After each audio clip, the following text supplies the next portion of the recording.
say we are glad to have you on Skype. Allow me to briefly introduce you to the participants who are, at least they have a good look at you.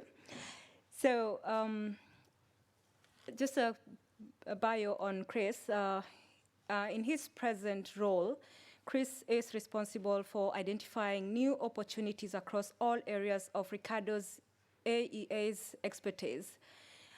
Chris is actually the Director of Internal Projects and Business Development. So he's worked in the areas of climate change mitigation and adaptation, energy regulation, air and environmental quality, sustainable transport, waste management, and water resources.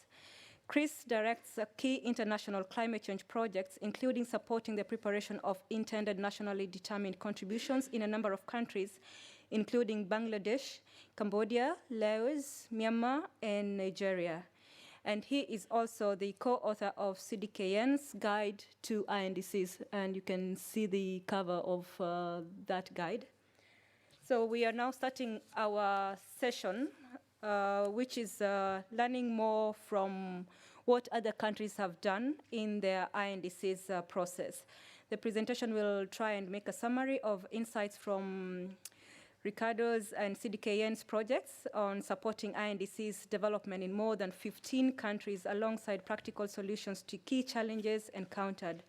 We also hope that this session will provide an introduction to CDKN's guide to INDCs, which sets out a structure and illustrative content for a Stroman INDCs. So Chris, the floor is yours. We have around, how many participants do we have? Around 50. We have around 50 people who are eager to listen and hear more about your research. Great. Okay, well, thank you very much. Thank you for allowing me to participate, and I hope that everyone can hear me clearly. I've seen the stream. I was watching the end of the stream before, so I can see you all very well. It's a real privilege to be invited to speak at the workshop, so thank you to UNEP DTU for the invitation.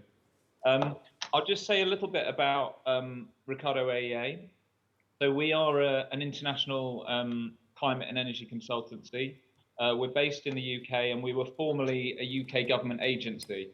So we have many years of having done this kind of work for the UK government. We support the Committee on Climate Change in looking at mitigation options within Europe. We've done a lot of work around sort of UK and European climate strategy, and it's really exciting now to be taking that experience and working with a number of developing countries on their INDCs.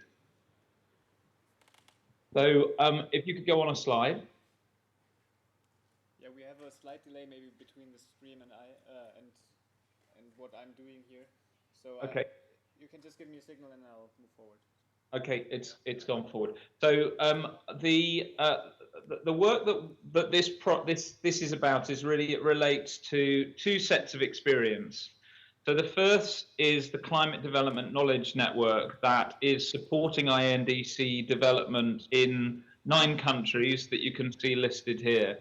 So 3 countries in Africa, 2 in Asia, 2 in Latin America, and then the Republic of the Marshall Islands. And that support is similar in some respects to the work that UNEP and UNDP have been doing, which I heard you just speaking about at the moment. At the same time, we have been contracted as international consultants to support work by CDKN in 2 of those projects, in Kenya and Bangladesh. And we're also working for a range of other donors in other countries. So that includes GIZ, it includes UNDP in Lebanon. The UK government is doing some work to support Southeast Asian countries in Cambodia, Laos and Myanmar with GIZ support, and also Klima East is doing work in Armenia, Azerbaijan, and actually we're just about to kick off work supporting Ukraine. So we have seen quite a lot of INDC preparation in a range of different countries as a result. And the report I want to talk to you about is really just to try to capture some of the insights from that work. We'll move on a slide now. The first thing to say is that there is a great deal of diversity in the countries and their national circumstances, and therefore the actual content of the INDCs will in large part be dictated by the national circumstances, clearly. I mean, it's intrinsic in the name. But that isn't just to do with differences in, say, the economy or the emission sources from a country or their level of development, but also it will have to do with the political circumstances in the country and the extent to which they've already got targets, plans, goals, pledges, and also the level of the data that is available. Some of the countries we're working in have not even submitted an initial national communication, whilst others are on their third or fourth national communication. Some have a very rough inventory dating back many years. Others have, again, regularly updated inventories. So a lot of the INDC depends on what you're working with in terms of the state of the debate around climate within the country and also the data that's available. If you could go on a slide, please, Marco. Yep, we are already. Okay. So this is just a very brief example of what a project outline might look like. There are two, whilst I've set it in terms of 5 steps, there are sort of 2 strands there which actually happen almost in parallel. The first one is around the necessary elements of the INDC about future emission projections and about mitigation scenarios and mitigation pledges, which is quite obviously a very technical part of the INDC preparation exercise. The other part is actually around the structure of the INDC. What else is it going to contain? How much information do you want to put in about your planning process? What are you going to say about means of implementation? What do you want to say about adaptation? And the process that's necessary to get approval for that. And then the 5th step is around really building for implementation. And there is as well as the awareness raising, I think there's a real chance within the INDC process to build national capacity. These exercises shouldn't be done in a way where you need to bring in international assistance to do many aspects of it. It may be that even in the future, you may feel that you can learn something from the example of other countries, but the process itself should be nationally owned. And given the likelihood that INDCs will need to be repeated, I think it's really vitally important that there is capacity building on how the analysis has been undertaken. And I'll come back and talk about that in a moment. So Marco, if we could just go on one more. Yes. So the first lesson, so what we did was we looked at all of the CDKN experience. We interviewed a lot of stakeholders involved in delivering those projects, and we tried to bring out 5 lessons. And the first lesson from that is that you need to know where you're going at the start of the process. So when we started these projects, maybe back in December, there was a real lack of specificity in the UNFCCC decisions. Now, obviously, that has been addressed in part by the production of well-informed and insightful guidance, and UNEP has produced some good material as well as UNDP, WRI, GIZ. There's a lot of guidance out there. In fact, one needs a little bit of a guide to the guidance now. And we also have INDCs that have started to be produced, in particular from developed countries. We have a sort of norm almost beginning to be established about what the structure of a developed country INDC will look like. But still, for developing countries, there are options, and there's no real clear precedent. So what we felt that we needed to do was to, in fact, on our project, was actually to sketch out a straw man of an INDC. And that gave us the idea when we were working with CDKN that we should produce this guide. Another key aspect of this is that INDCs generally are brief. So Russia is the shortest. Its INDC is 3 pages long. Morocco is the longest, which goes all the way up to 15 pages. But most of the INDCs will incorporate technical material by reference. Some countries have even put together websites where you can go and find the technical reports that underpin the INDC. So if we move on, I'll say a little bit more about what the CDKN guide does and what it doesn't do.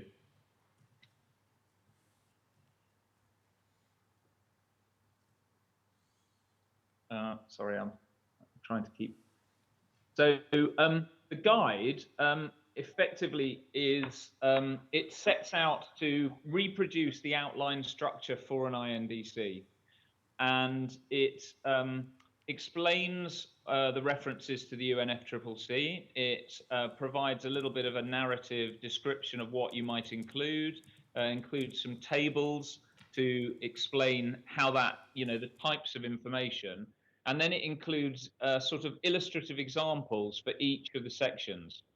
So there's an example about what you might say in your introductory section on the national context, including how your actions in your INDC will fit with your sustainable development priorities, your plans, your strategies.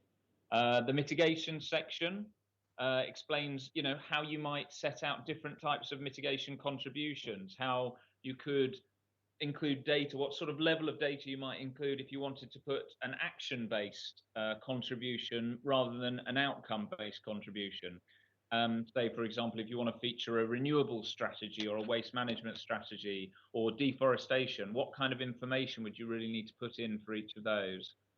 And also, again, another example about how you might deal with this question of fair and ambitious, sort of from the standpoint of a kind of imaginary LDC or SID. I should have mentioned actually that the guide was intended principally for LDCs and SIDs, partly because they really had no precedents out there. But some of the material in it is applicable to other developing countries. Again, on adaptation, when we were writing this, there was no precedent about what anyone had really put down on adaptation. So we've tried to think through how you might cover adaptation in an INDC, both in terms of describing existing and future adaptation plans, but also the synergies between adaptation and mitigation and how you might capture those and demonstrate and perhaps even enhance the level of ambition by looking across your adaptation portfolio and trying to capture the mitigation impacts, say, of some of those win-win solutions that may be being promoted, perhaps in deforestation, perhaps to do with water resource management.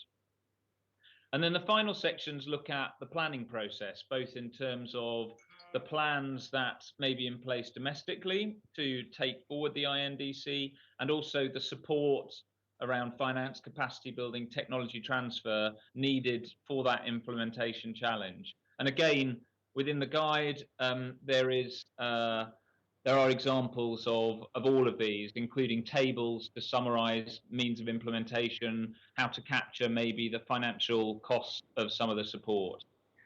So I'd encourage you to go and look at the guide. At the back of this slide pack, I'm not going to have time to do all of the slides. So at the back, what I've done is I've got a bit more detail about each of the sections. But the guide is available online. It's available in French and in English and in Spanish. And there is a webinar that is also on the CDKN website. There's a French version of the webinar and an English version. So that's just dedicated to the guide itself. So you may find that of interest. So if we move on, that was the first lesson. So the first lesson is get a vision for where you want to be going with your guide. The second lesson was around the use of existing policies.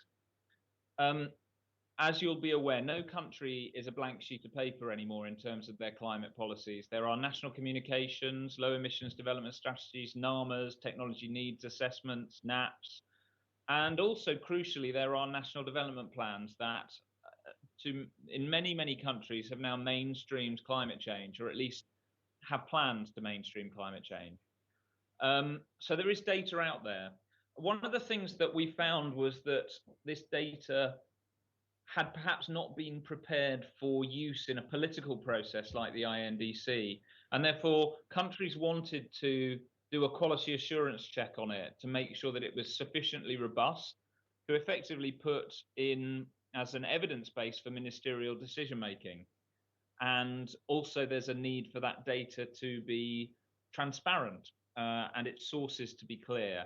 So some of the work that we've done in some countries has been to go in, and the starting point is to do a quality assurance, a gap analysis on the data to really ensure that it's good enough for this process. A lot of those exercises and more generally has involved actually bringing together data from numerous sources. So in many countries, you may have perhaps an energy efficiency master plan or a renewable energy strategy that is owned by the Ministry of Energy. And perhaps the impact of that has not been fully looked at together. So what you've done through the INDC process is that you've brought together this material, and you have, for the first time, have a genuinely cross-sectoral synthesis of perhaps data and the greenhouse gas emissions reduction potential of cross-sectoral strategies. That doesn't mean to say that there's no new analysis. The particular areas that people have focused on the new analysis has been the economic cost. That can be done through various different levels of sophistication. And I know that the UNEP has its own model that you're going to hear about, I think, tomorrow, the GACMO, that will talk about some simple ways of trying to calculate some of these costs and do this analysis. There's been some interesting work out there on this mitigation, adaptation, the co-benefits, and how you maximize that, which is another new area. And also for many countries, thinking about the long-term goals. The INDC is effectively perhaps one of the first times that a country is looking not just to 2025, 2030, which I'd call medium term, but actually what's its long-term climate story going to look like? And I think that trying to do some analysis in there would be a really useful thing to kick off. And lastly, don't imagine that you have to have all the perfect data now. One could describe in an INDC qualitative approaches and plans to do further analysis. They are not the end of the story. This is a theme I'm going to come back to. But so lack of data should not be a barrier to putting in some kind of INDC. If you could move on, please, Marco. The point I made earlier was about national development plans, and what we found through looking at the CDKN project is that in many countries, actually these plans are already aligned with national climate change plans and strategies. And I think it's a really positive thing that the INDC can do is articulate this link clearly. And that's not just necessary to get the internal buy-in across government, but it's also necessary to sort of demonstrate the robustness and credibility of your INDC. So here are just a few examples of countries where the national climate change policies are aligned with national development plans. And as we're all aware that the SDGs will be being shortly agreed, people know what shape they're going to look like. There's an opportunity there for the INDC to try to capture what the country's plans are on SDGs as well. So I think there's a really important point here around the link with development. I'll go on to the next slide, please. So the third lesson was around consultation and building broad-based approaches. And I think there's a really good range of examples out there in the CDKN countries. First of all, one needs to ensure that there's a good, broad understanding of the INDC process, and its aims are well understood across the official level kind of stakeholders. But also there's been some really interesting examples of inclusive consultation in terms of regions. Gambia in particularly did a lot of work of outreach to the regions. and also on the private sector, who are going to be the engine room for a lot of the implementation. And Peru has done some very interesting work there. So there are some good examples out there. This report that I'm sort of summarizing now will be published in the next couple of weeks. So you'll be able to see some of the links to these examples when that comes out, and obviously we'll try to make sure you're all on the mailing list. Interministerially, the process has also been very interesting. In Bangladesh, there are two sets of interministerial committees. One, a kind of a technical level committee to ensure all the data is right, all the assumptions are validated, but they also have an advisory committee of senior officials, effectively to prepare the ground for ministerial agreement. In Vietnam, they produced two INDCs, one for submission to the UNFCCC and a longer one that contained all of the evidence needed to get that interministerial agreement. And Uganda and Ethiopia also offer other interesting examples of how you can structure that interministerial process. A key part of this is actually building support for implementation, because civil society and the private sector will have a key part in that implementation. And if you fail to consult and merely impose an INDC, that's likely to lead to problems further down the track. So if we could go on to the next slide. But the fourth, yep. Sure. Yeah, Chris, if you can only summarize your presentation, maybe in the next 5 minutes. Yeah, I'm just building to it. I'll probably be less than that, Suzanne. Okay, thank you. Perfect. Okay, I'll jump to. Okay, so the fourth lesson is really that it's important that INDCs are statements of political ambition. They're not simply technical exercises. So within every country, one needs to develop an inclusive political narrative that really speaks to growth rather than simply climate. And that may relate to adaptation, but it's very unlikely that emission reductions are going to be the driving force. So that narrative is a key part. You need to bridge the gap between the technical analysis and this political, the technical evidence really, and this political narrative. And you will, as officials, will be aware of how you'll have to deal with that in your submissions. But make sure that's part of the planning process rather than separate. And fairness and equity is a political decision. What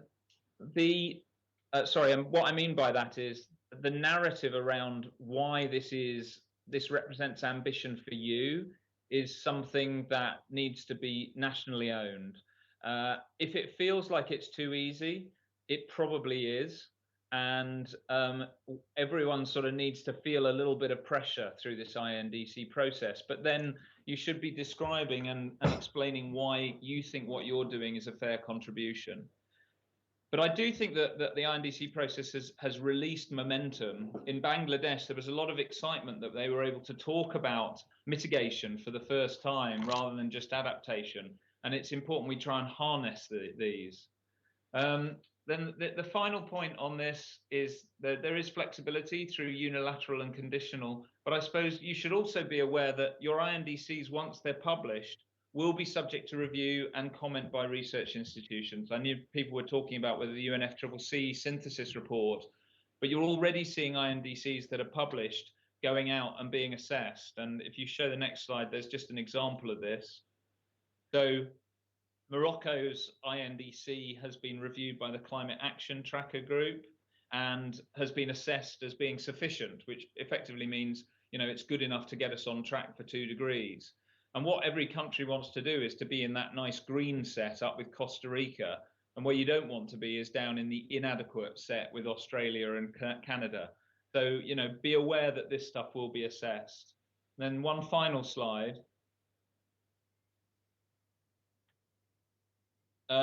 Make the plans for effective implementation now.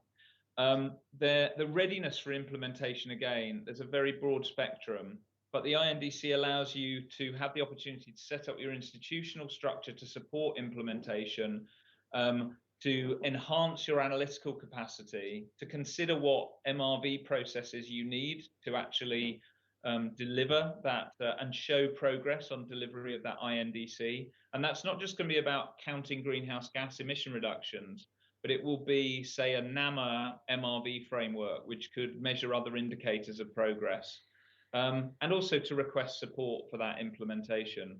The deadline for your INDC submission is not the end of the story. For many countries, to look ahead from 2015 to what might be achieved in 2025 is very difficult. And I anticipate INDCs will be being updated and will be living documents over the course of the next 5 years, even before they're sort of formally updated.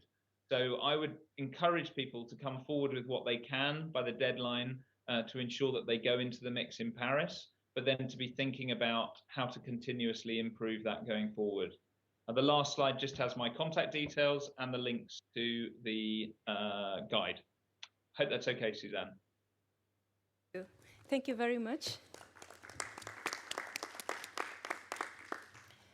Thanks, Chris, for sharing your experiences and lessons that you've learned along the way as you interact more with the countries, and also sharing the links and the guide that has been developed by CDKN. So I'm opening the floor now to anyone who has questions to you directly. And we have Senegal. I don't know if I should say good morning or good afternoon, Chris, in England. It's a nice warm afternoon, thank you. Okay, so good afternoon. So this is Babacar from Senegal. You mentioned that this process, it's a continuous process. So I was wondering if there is any type of knowledge management system to really assist for the sustainability of the use of the methodology and the tools as well. Have you thought about that? So we definitely have thought about it. We are very keen where we're working with countries to ensure that they understand the models that have been used to reduce their reductions. Their analysis. So sometimes we've used models like the LEAP model, and we're planning to actually go in and have capacity building sessions at the end. I kind of feel that the best way to do that kind of capacity building is ideally you have someone who's responsible for this during the INDC process, and they learn by doing. They learn as they're doing the analysis. I've got to say that I think that knowledge almost becomes part of your overall, I suppose, your MRV system in part. So I do think that one would want to think about how you're holding that knowledge, how you're going to hold that data. I will name no names, but in one country we went to, we asked for the input data for the national communication, and we happened to be working with the team that had put that national communication together. They were an academic team, and one of them turned to the other and said, "Oh yeah, you had the energy data. Wasn't it on that laptop of yours that died?" They went, yeah, we can't get hold of that anymore. So that idea is just no longer, I think that kind of improvement in knowledge management is so obvious, but I think it has to be taken on by the governments, and that effectively taking this process out of the consultancy piece and making it part of an owned government process is a key part of that. So I'm afraid I don't have any immediate, I can't give you a knowledge management system off the shelf, but certainly it's part of what we're including in our implementation plan, that there should be adequate provision to ensure that this data, the assumptions behind it, is all readily available for updating. Okay, Senegal is happy. The next is Congo. Bonjour Chris. Hi. Je suis Joël Lumento du Congo. J'ai une petite question subdivisée en deux parties. C'est le caractère contraignant lié au CPDN. La première des choses, c'est en termes d'élaboration. Vous avez commenté et on a compris que c'est très intéressant et on exhorte tous les pays à pouvoir préparer les CPDN. La question, quel est le caractère contraignant de cet exercice? La deuxième sous-question, vous avez également évoqué les... Sorry. Do you speak French? C'est bon. pas assez bon pour comprendre tout ça. So he Pouvez-vous, does speak French. Just a second. Would you mind just to speak a little bit slowly so he can understand and respond? Thank you very much. Je vais reprendre tout doucement. Donc la première question, c'est le caractère contraignant de l'élaboration des CPDN. Le commentaire qui a été fait, on encourage tous les pays à pouvoir préparer les CPDN et nous sommes tout à fait d'accord. Mais qu'est-ce qu'il en est du caractère contraignant? Ça, c'est la première question. I think I might need help with that, sorry.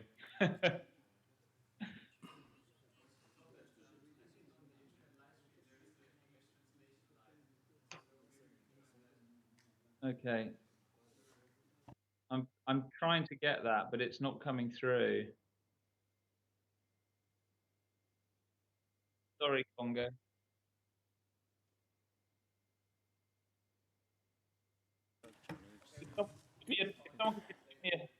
Yeah. Je peux peut-être aider, je sais pas si...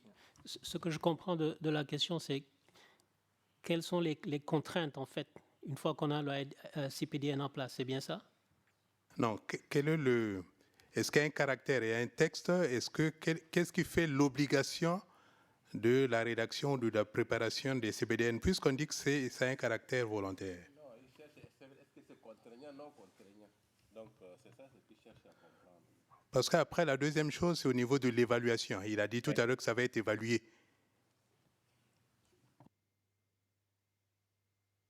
Pardon, votre question, en fait, c'est qu'est-ce qui pousse les États à faire le CPDN? Qui va évaluer la mise en œuvre des CPDN? Okay. So I'm trying to put it in English here. So the question is, who's gonna do the evaluation of the INDC once it's developed? In fact, related to the MRV. Okay, I understand. So if I'm right in understanding your question, the evaluation of the INDCs is the Secretariat was not given a mandate to undertake a full evaluation. They'll be synthesizing them. But I think what I was trying to point out is that that there are others in the research community who will be evaluating INDCs, and they will be publishing their views on the INDCs. And there are some established sources like the Climate Action Tracker, which I showed the example of, who are well regarded and whose views will be taken quite seriously when people put their INDCs out. They're not binding on anyone, but they are still going to be looked at by multiple stakeholders, including other countries. I think the other part of that question was about who will be evaluating progress against INDCs in the future. Am I right? And if that's the case, then I think that is all still to be determined in the Paris Agreement. So the status of INDCs and the MRV approach that will apply to them has yet to be determined. But I think we can take a fairly clear lesson from the Durban MRV provisions that, biennial reports and biennial update reports and aspects like that, and MRV systems that track progress will be a feature of the new agreement. So there was a second question, I think, from Congo. No. Okay, thank you. Okay, so maybe one or two more questions before we go for coffee break. What country? Chad. Okay, one is it Chad? Okay. Merci, bonjour Chris, merci pour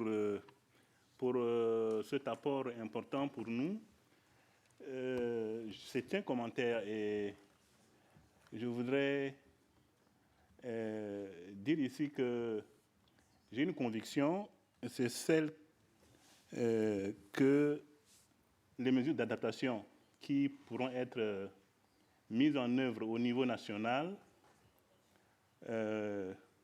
pourront converger vers les objectifs d'atténuation. Je voudrais dire par là que il n'y a pas d'opposition ou de dichotomie entre ces options d'atténuation et d'adaptation. Le gros problème qui se pose au niveau des pays en développement, c'est les ressources pour la mise en œuvre des mesures d'adaptation qui pourront être développées dans le CPDN. Et même si vous, au départ, vous n'avez pas beaucoup insisté sur l'adaptation au niveau pendant les débuts de vos travaux, mais j'espère qu'à ce niveau, vous pouvez, comme je l'ai senti à travers vos explications, avoir un point de convergence entre les deux options. Merci. Could we get a translation again? 1 minute before you ask another question. Rwanda, will you help in translating so that we just know that we are all on the same page? Senegal, sorry. Could you mute your microphone, please? I think I've worked out how to listen to the translation at the same time. Sorry, I had to reduce the volume on one thing and turn it up on the other. Yeah. Okay. So I think the question really related to the importance of adaptation in the INDC process and how does that how is that captured?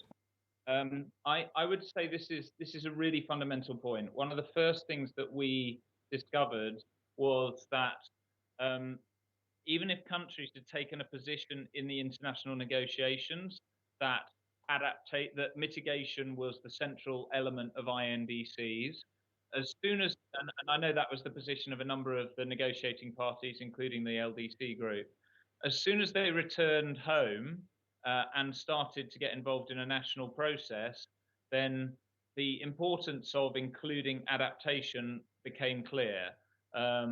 Partly because this was a very high-level discussion that would involve ministers, and it had to reflect national priorities. And I'm also been doing quite a bit of work in countries around this question of mitigation adaptation synergies and how they can link in with development pathways. So I feel that actually by focusing on the national story, by focusing on adaptation and how climate is going to affect the future of the country and development and the importance of building resilience through economic growth, you can identify mitigation measures that will be compatible with both of those. And actually that it's important for the national debate to cover all of those areas and to bring out the mitigation strategy as a strand of a climate resilient growth strategy. So I think that story is different for every country, but I think that there is nothing to be feared from allowing adaptation to come forward as a priority in your country's plans. And actually, I think it's an opportunity to perhaps do more on mitigation as a result of giving some oxygen to the issue like that. What we can't allow as a global community is to view action on adaptation as a substitute for action on mitigation. Because if countries start to do that, then we will not be doing enough to mitigate. So I think that that's the important nuance there, is that adaptation can be a real lever for ambition, but it shouldn't be a substitute for action on mitigation. Every country can do something to mitigate its future, to reduce its future emissions. Does that answer the question? Parfait. Okay, we have one more question from Chad for you, Chris. Thanks. Ok, merci Madame Suzanne. Bon, Monsieur Chris, je vous remercie de votre présentation sur le document des INDC. Moi, j'ai un problème au niveau de l'année de référence.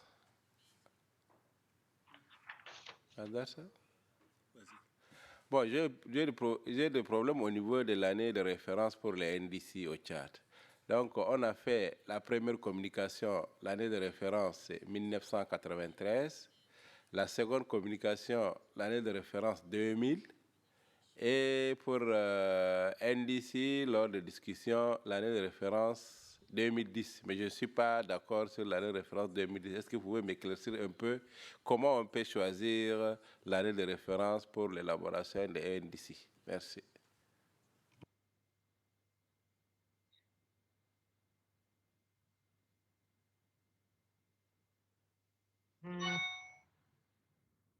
Okay, that's a tricky technical question. So I suppose that really, the as far as possible, needs to reflect the current circumstances. And again, we had some issues with some countries where the inventory was being used that was very old. So they used good growth assumptions. They had all aspects of the economy well modeled, but they were using data from 1994. And clearly the economy had changed dramatically since 1994. So I think that you need to, I suppose you need to take you need to not allow the best to be the enemy of the good. And where you are perhaps using data from a later base year, which is partial, again, you should be transparent about that, but try to bring it up to date so that you're using data that is relevant. I think if you use data that is from a sector that has grown rapidly since the date when the inventory was completed, then that is not going to give you an accurate viewpoint. But the INDCs do not, there are no stringent requirements in the INDCs about the use of particular years, about the use of particular inventories or particular sources of data. So I think you should just do the best that you can and use the data that you think is the most representative. And where there are gaps, it may be that, for example, in the agricultural sector, which is a problem for a number of the countries we've looked at, what can be put in the INDC is an intention to improve data quality and to introduce some pilot measures to try to scale those up, but perhaps not to sort of imagine that you can guarantee that there'll be a particular emission level in the future if your data quality is low.